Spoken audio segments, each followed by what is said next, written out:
Douglas arrived back in time to see Flying Scotsman take his enthusiasts home. The Fat Controller said they had all been honoured and thanked Flying Scotsman and his owner for their help. Please tell everyone, he went on, that whatever happens elsewhere, Steam will still be at work here. We shall be glad to welcome all who want to see and travel behind real engines. This announcement was greeted with cheers and Flying Scotsman departed to the strains of "Will you now come back again?" led as one might expect by Donald and Douglas.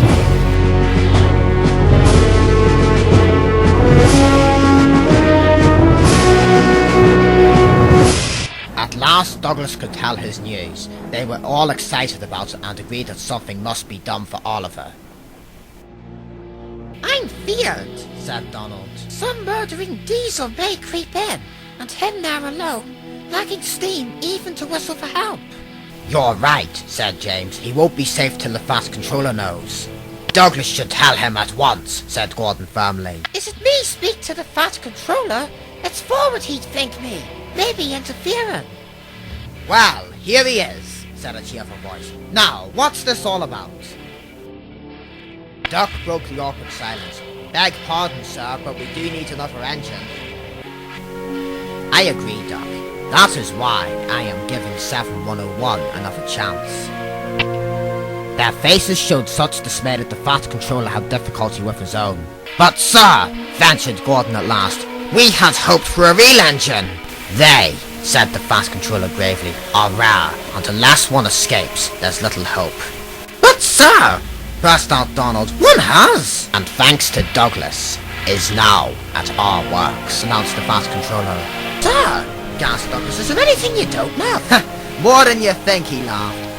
"Oliver's crew told me all you did, Douglas."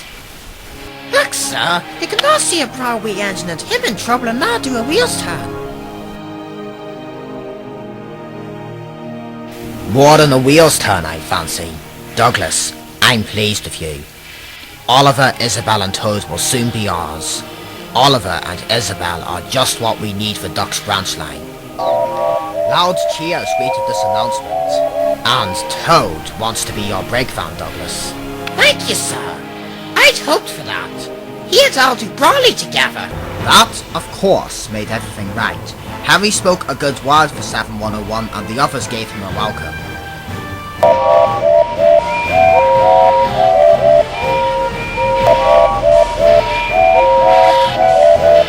He had good manners for a start, and Harry didn't find it hard to teach him our ways.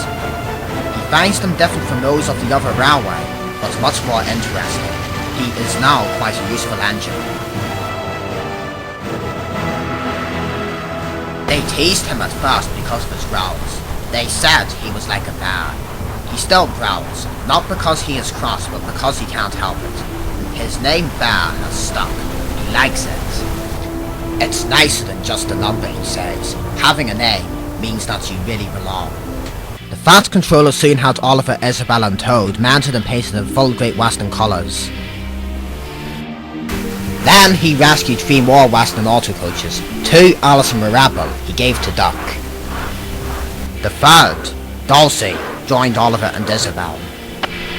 Duck and Oliver are happy on their branch line and runs along the coast to the small railway.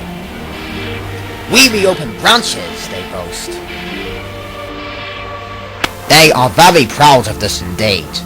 The others laughed at first and called their branch the Little Western. Duck and Oliver were delighted, and now no one ever thinks of calling it anything else.